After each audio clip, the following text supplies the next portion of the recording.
दोस्तों हमारे चैनल दर्पण ज्ञान सागर में आप सभी का स्वागत है। चाहे कुआरे मर जाना मगर 5 लक्षणों वाली लड़की से कभी भूल कर भी शादी मत करना। मित्रों, एक बार एक जंगल में एक डाल पर तोता और मैना बैठे थे, प्रेम की बातें कर रहे थे। तभी अचानक तोता बोला, मैना एक बात कहूँ। मैना बोली, हाँ कहो। तो तोता कहने लगा, मैना स्त्री अपने स्वार्थ के लिए कुछ भी कर सकती है। फिर मैना कहने लगी, ये गलत है, तुम गलत कहते हो। फिर तोता बोला, ठीक है, मैं तुम्हें एक कहानी सुनाता हूँ, जिस कहानी से साफ हो जाएगा कि 5 लक्षणों वाली स्त्री से कभी शादी नहीं करनी चाहिए। मित्रों, फिर तोते की बात सुनकर के मैना कहती है, मैं आपकी कहानी भगवान शिव के सामने सुनना चाहती हूँ, जिससे तुम जो कहानी सुनाओगे यदि वो बातें मैंने नहीं मानी तो हमारा न्याय भगवान शिव अवश्य करेंगे।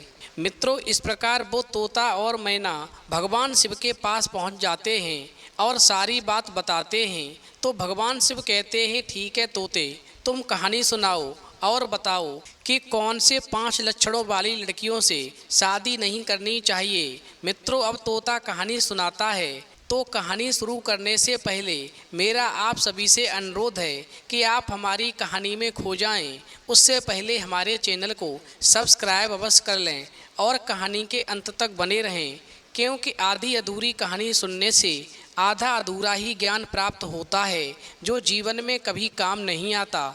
अब तोता कहता है, प्रभु, एक गांव में 3 मित्र रहते थे।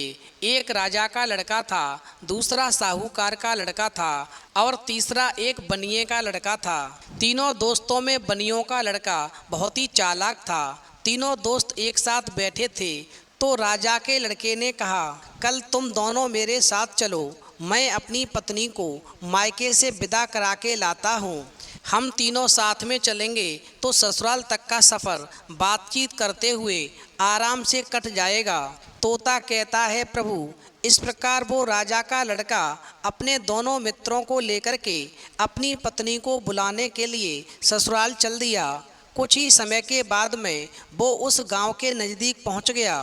फिर राजा के लड़के ने अपने दोनों मित्रों से कहा कि तुम दोनों यहीं पास में कोई कमरा लेके रुक जाओ, मैं अपनी ससुराल जाता हूँ और कल सुबह पत्नी को लेकर आऊँगा, फिर यहीं से तुम मेरे साथ वापस लौट लेना।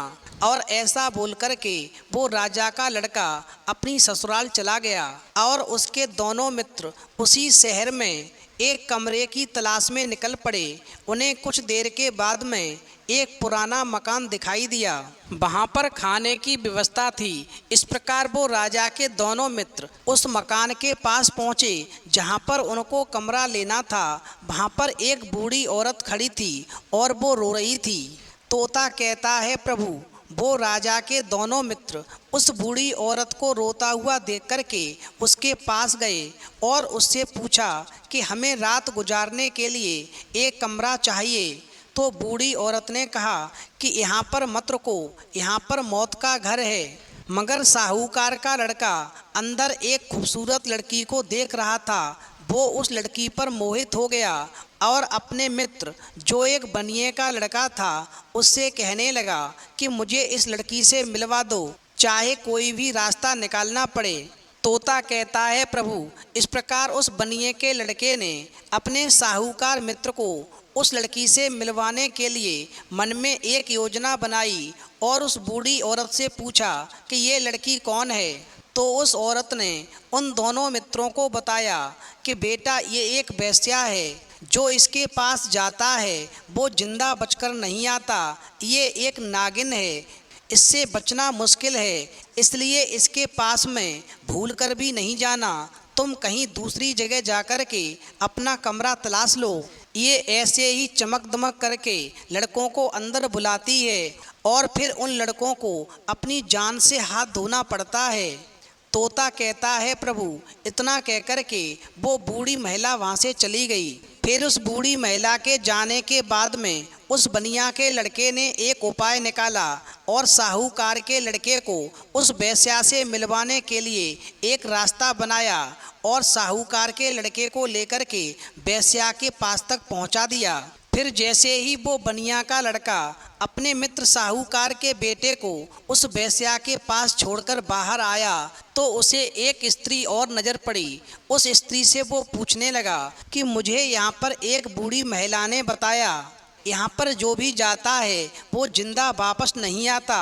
तो वो स्त्री कहने लगी, तुमने ठीक सुना है, जिसने भी तुम्हें बताया है उसने बिल्कुल सच बताया है कि ये एक नागिन है और जो भी इसके पास जाता है वो आज तक वापस नहीं आया।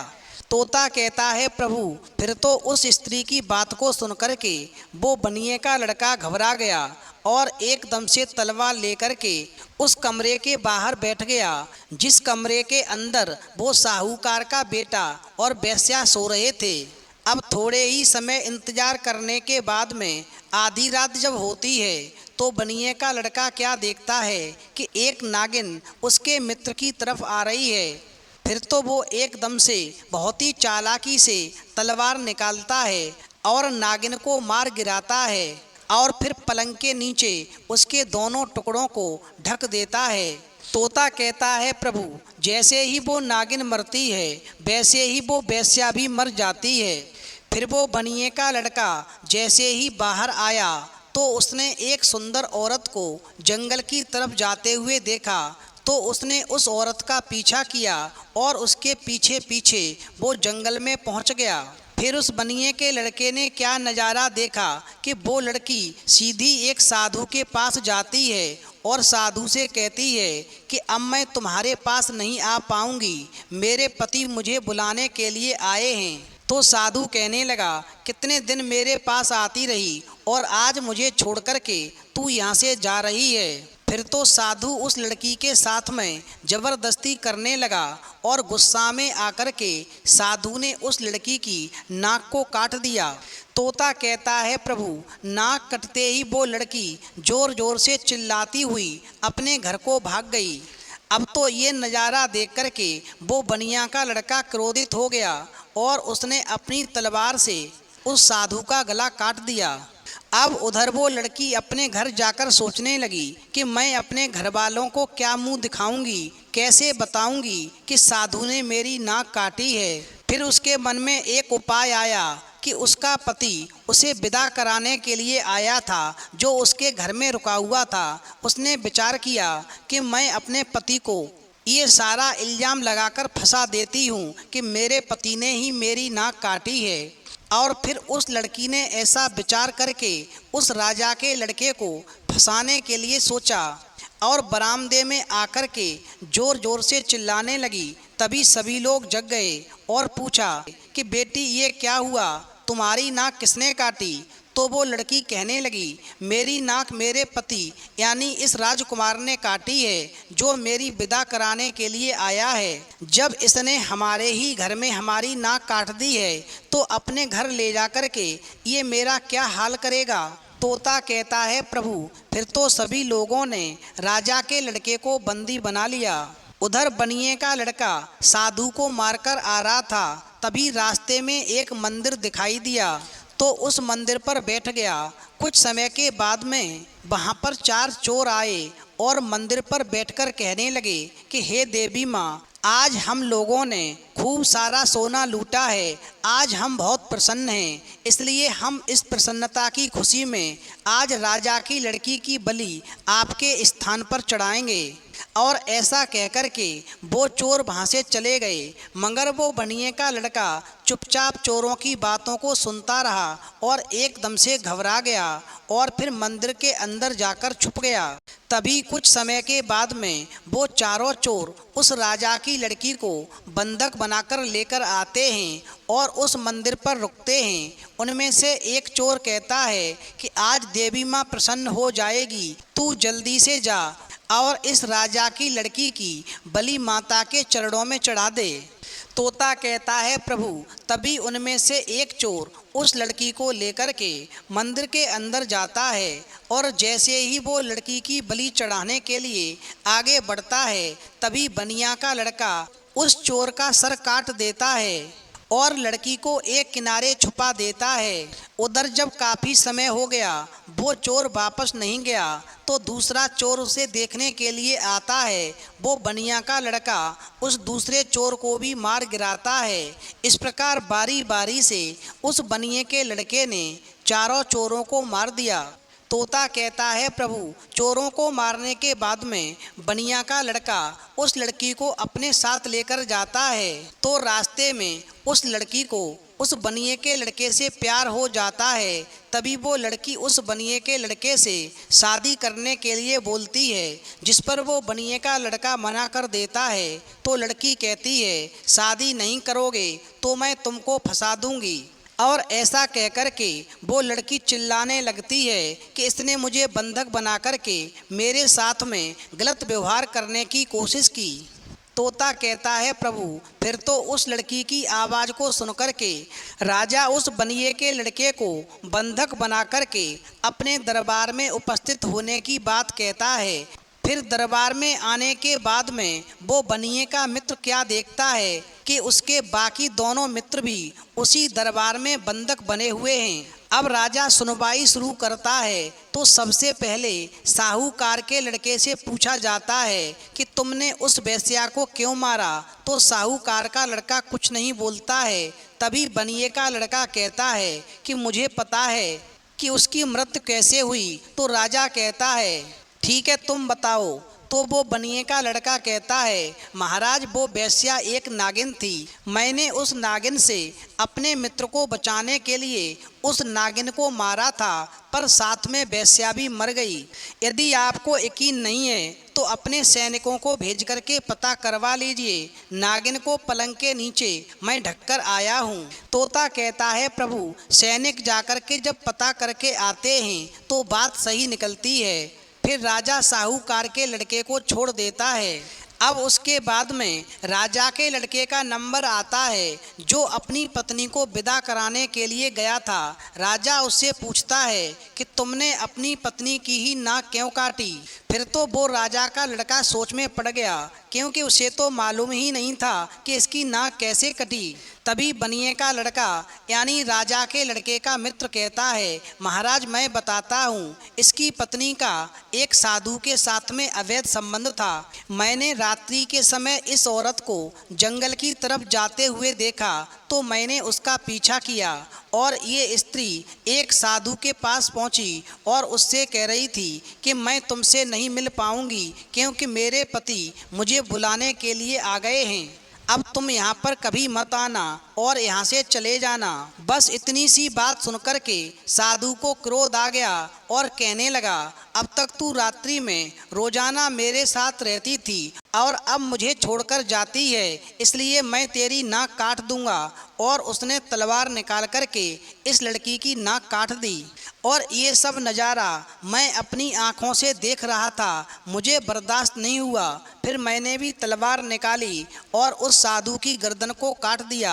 आप चाहे पता करवा सकते हैं, उस साधु की गर्दन अभी भी जंगल में कटी पड़ी है। फिर तो राजा सैनिकों से पता करवाता है तो बात सही निकलती है। इस प्रकार राजा के लड़के को भी वो राजा छोड़ देता है। अब तोता कहता है, प्रभु, अंत में बनिए के लड़के की बारी आती है तो राजा पूछता है कि तुमने मेरी बेटी को रास्ते में क्यों छेड़ा।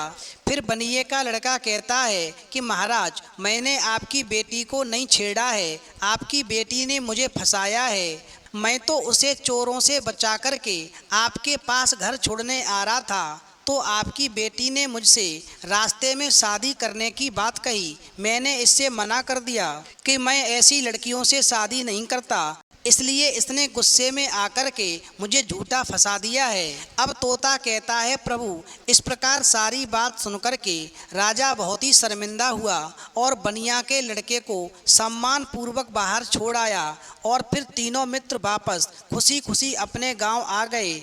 इसीलिए प्रभु, मैं कहता हूँ कि 5 लक्षणों वाली स्त्री से कभी शादी नहीं करनी चाहिए। नंबर 1, अगर कोई लड़की अपने घर की रानी बनकर रहना चाहती है मगर पति के साथ राजा जैसा व्यवहार नहीं करती, पति को अपने कदमों तले रखना चाहती है, ऐसे घर का कभी विकास नहीं होता। इसलिए ऐसी लड़कियों से कभी शादी नहीं करनी चाहिए और हमेशा दूर रहना चाहिए।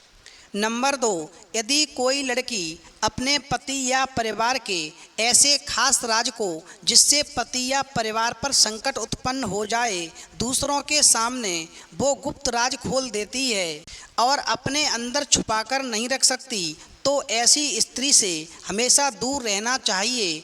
ऐसी लड़की से कभी भूल कर भी शादी नहीं करनी चाहिए जो अपने अंदर राज को छुपाकर नहीं रख सके। ऐसी लड़की से शादी करने पर घर का बंटाढार हो जाता है।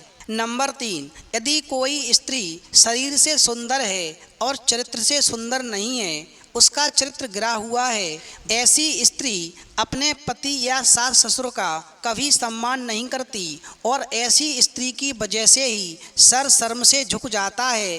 अतः ऐसी स्त्री से हमेशा दूर रहना चाहिए जिसका चरित्र अच्छा न हो, जो चरित्रहीन हो। इसलिए मैं बार बार कहता हूँ, ऐसी लड़की से कभी शादी नहीं करनी चाहिए। नंबर 4, यदि कोई स्त्री थोड़ी बहुत कहासुनी पर बार बार रिश्ता तोड़ने की बात करती है या धमकी देती है या तोड़ देती है तो ऐसी स्त्री से हमेशा दूर रहना चाहिए। ऐसी लड़की से भूल कर भी शादी नहीं करनी चाहिए। नंबर 5, यदि कोई स्त्री आपसे प्यार करती है और उस इंसान से नफरत करती है जिस इंसान को आप बहुत प्यार करते हैं, जैसे आपके भाई बहन माता पिता आदि, तो ऐसी स्त्री से हमेशा दूर रहना चाहिए। यानी ऐसी लड़की से भूल कर भी शादी नहीं करनी चाहिए। बस मेरा प्रभु इतना ही कहना था कि इन 5 लक्षणों वाली लड़की से भूल कर भी शादी नहीं करनी चाहिए, चाहे कुंवारे ही रहना चाहिए। अब तोते की बात को सुनकर के भगवान शिव कहने लगे, मैना ये तोता बात ठीक कहता है।